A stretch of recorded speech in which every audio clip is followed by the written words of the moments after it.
वक्त की बड़ी खबर आपको बता दें, भगवान कृष्ण पर आपत्तिजनक बयान देने वाले जर्जिस अंसारी के बाद अब सपा के पूर्व सांसद का भी बयान सामने आया है, जिन्होंने भगवान कृष्ण और राम जी के ऊपर बयानबाजी की है। आपको बता दें कि उन्होंने कहा कि मुस्लिम पैगंबर थे ये दोनों भगवान, और क्या कुछ कहा है जिसकी वजह से माहौल बिगड़ा है। इसी पर चर्चा करने के लिए मेरे साथ मौजूद है मेरे सहयोगी नवेंदु जी। सर, सबसे पहले जर्जिस अंसारी और उसके बाद अब पूर्व सांसद इस तरीके के बयान दे रहे हैं, क्या ये पूरा मामला?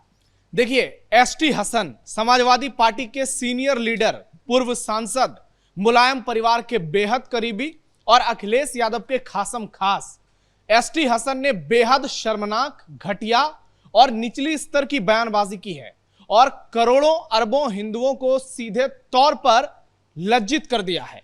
जिस तरीके की घटिया बयानबाजी की है, उसने समाजवादी पार्टी की सोच को एक बार फिर से बेनकाब कर दिया है।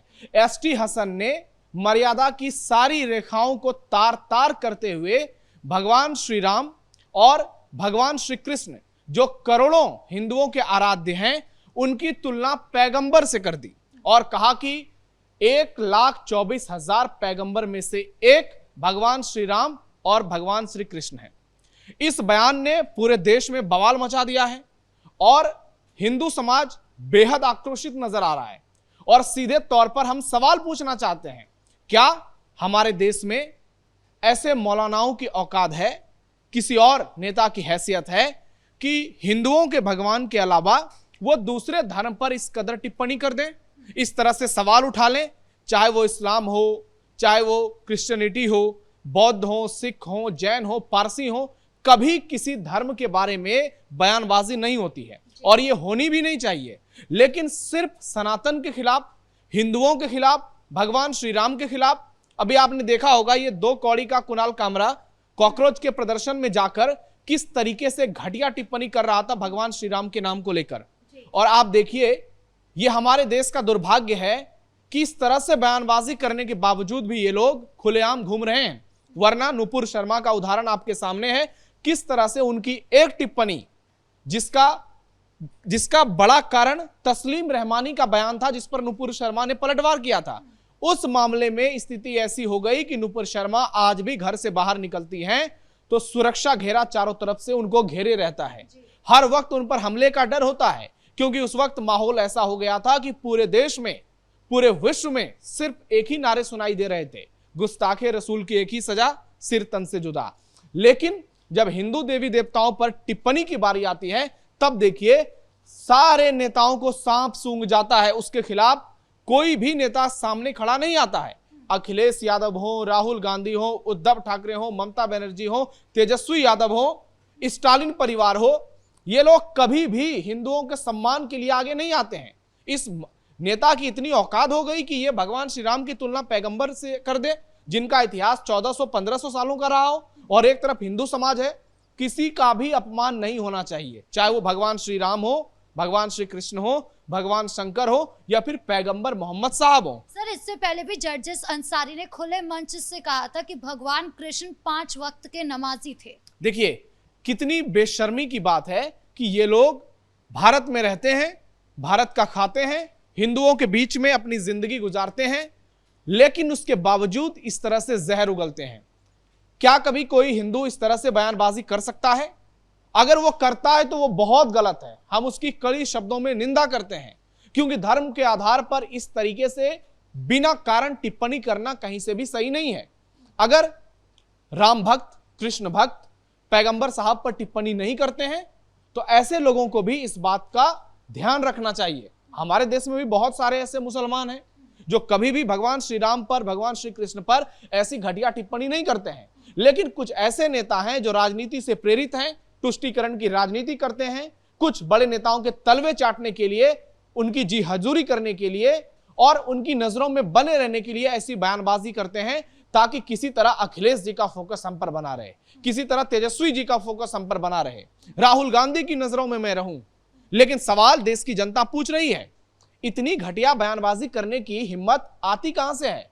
ये जो राजनीतिक एजेंडा चला रहे हो पूरे देश में, ये जो हिंदुओं के खिलाफ एक गैंग वॉर छेड़ दिया है इन लोगों ने, इसका जवाब इनको कब मिलेगा? क्या हमारे देश में कोई ऐसा कानून आएगा जो ऐसी बयानबाजी करने पर इनको सीधे तौर पर उल्टा लटका देगा?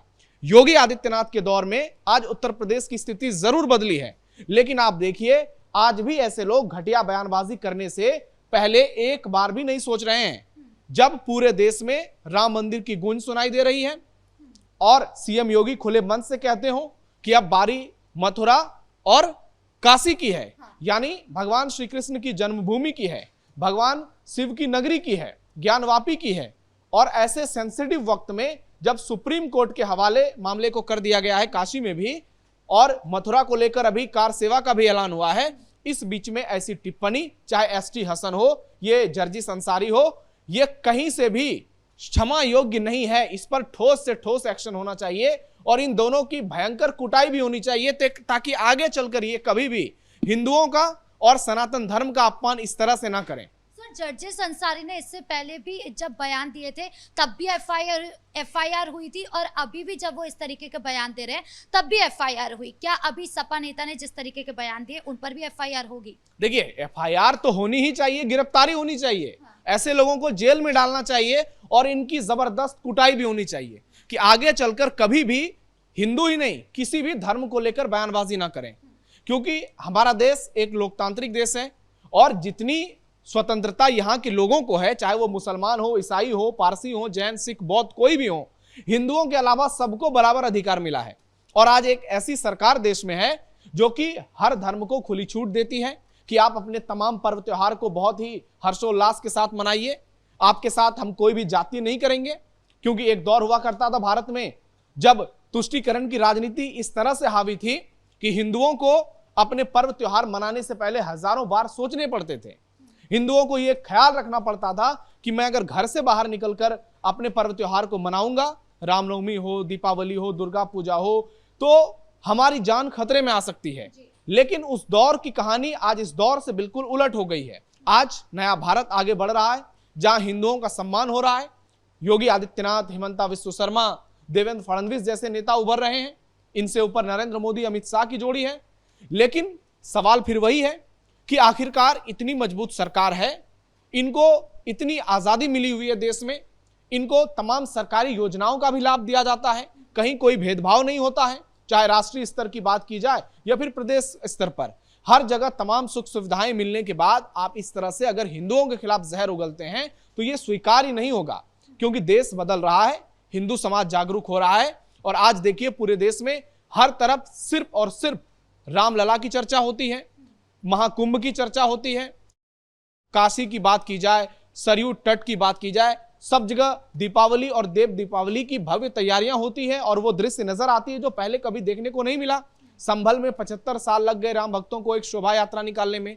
तो इतनी मुश्किल चुनौतियों से निपटकर अगर हम आज एक ऐसे दौर में आए हैं जब हमारे देश का माहौल सही लग रहा है, अगर कुछ कॉकरोच को छोड़ दिया जाए, कुछ देश विरोधियों को छोड़ दिया जाए जिनको देश में कभी कुछ अच्छा लग ही नहीं सकता है, क्योंकि ये लोग प्रोपेगेंडा का शिकार हो चुके हैं और 24 घंटे ऐसी स्थिति में रहते हैं कि इनको कभी भी कुछ पॉजिटिव नजर नहीं आता है। लेकिन आप देखिए उसके अलावा देश का माहौल कितना शानदार है। आज पूरे विश्व में हॉर्मुज का संकट है, तेल गैस की जिस तरीके से मारामारी हो रही है, ईरान अमेरिका के बीच जबरदस्त युद्ध चल रहा है, भारत ने कितने बेहतर तरीके से अपनी चीजों को कंट्रोल किया है, इसकी चर्चा कभी नहीं होती है। ये एसटी हसन जैसे लोग कभी बयान नहीं देते हैं इस पर, ये समाजवादी पार्टी वाले लोग कभी बयानबाजी नहीं करते हैं। लेकिन देखिए जब यूपी का चुनाव नजदीक है, जब विधानसभा चुनाव से पहले हिंदुत्व का मुद्दा सिर चढ़कर लोगों के बोल रहा है और योगी आदित्यनाथ अपने हर भाषण में, हर मंच से खुलेआम ये कह रहे हैं कि हिंदुओं की आस्था के खिलाफ अगर कोई काम करोगे तो उल्टा लटका देंगे।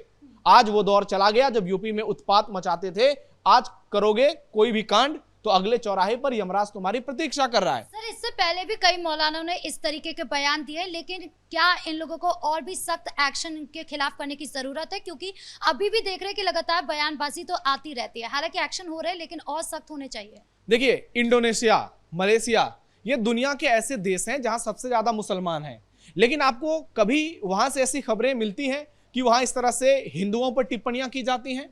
अभी देश के पीएम इंडोनेशिया गए थे और वहां राष्ट्रपति जो है वो उनके साथ मंदिर गए और वहां पर आज भी रामायण का प्रसारण होता है। आज भी मुसलमान जो है हिंदू परंपरा को मानते हैं। उस देश में जहां 90% आबादी मुसलमानों की है, वहां से ऐसी खबरें कभी नहीं आती हैं, लेकिन हमारे देश में ही आती हैं, क्योंकि हमारे देश में ही गद्दारों की फौज भरी पड़ी है। ऐसे लोग हैं जो तुष्टीकरण की घटिया राजनीति के लिए सिर्फ बयानबाजी करते हैं, क्योंकि इनके पास बहुत बड़ा हथकंडा है, अभिव्यक्ति की आजादी, भारत का संविधान। ये लोग ढोल पीटेंगे और फिर जैसे ही इन पर कुछ एक्शन होगा तुरंत ये छाती पीटने लगेंगे कि भारत में हमारी आजादी खतरे में है, हमारे ऊपर सरकार जो है वो हमको टॉर्चर कर रही है, 3rd डिग्री दे रही है, हमको देश विरोधी साबित करने में लगी हुई है। तो मेन सवाल ये है कि इन लोगों की ये जो सोच है क्या ये बदलेगी? तो इसका जवाब है कि नहीं, ये बयानबाजी करते ही रहेंगे, क्योंकि इनको पॉलिटिकल बैकिंग उपलब्ध है इनके लिए। इनको सियासी दल इनका समर्थन करते हैं, चाहे वो राहुल गांधी हो, अखिलेश यादव हो या दूसरे पार्टियों के नेता हो। जब बड़े मंच से बड़े नेता बयानबाजी करते हो, भगवा आतंकवाद की बात की जाए, हिंदू आतंकवाद की बात की जाए, रामलला को काल्पनिक बताने की बात की जाए, भगवान श्री कृष्ण के बारे में ये प्रोपगेंडा फैलाया जाए कि उन्होंने तो 16,000 शादियां की थी, जबकि इन मूर्खों को ये मालूम ही नहीं है कि असली कहानी है क्या। इतनी आसानी से ये लोग प्रोपगेंडा फैला देते हैं ताकि इनके जो नीचे वाले अनुयायी हैं बिना कुछ जाने समझे पढ़े, चाहे वो एसटी हसन हो, स्वामी प्रसाद मौर्य जैसे लोग हो, ये लोग फालतू की बयानबाजी करते हैं सिर्फ मीडिया के लाइमलाइट में बने रहने के लिए। लेकिन इनको खामियाजा इसका बहुत बड़े पैमाने पर लगातार भुगतना पड़ रहा है। 14 के बाद 19 आ रहे, 24 आ रहे, यूपी में भी वही कंडीशन है, 17, 22 और अब 27 की तैयारी है, और हर कोई कह रहा है इस बार योगी आदित्यनाथ की हैट्रिक की बारी है। तो जनता लगातार इनको नकारती जा रही है और इसके बावजूद ये लोग सुधरने का नाम नहीं ले रहे हैं। तो इसका एक ही उपाय है, आने वाले समय में इनका हिसाब होगा, योगी आदित्यनाथ भी करेंगे और देश की जनता भी करेगी। जी, इस मुद्दे पर जानकारी देने के लिए आपका बहुत बहुत धन्यवाद। तो कुल मिलाकर पहले जर्जिस अंसारी और उसके बाद अब सपा नेता ने भगवान राम और हिंदू आस्था को खास करके चोट पहुंचाने की कोशिश करी है, और इस पूरे मामले पर अभी तक अखिलेश यादव ने चुप्पी साध रखी है। अब आगे क्या कुछ होता है इस मामले पर, यह अभी देखना बाकी है। ब्रेकिंग न्यूज में इतना ही। कैमरा पर्सन राजकुमार के साथ मैं राधिका राज।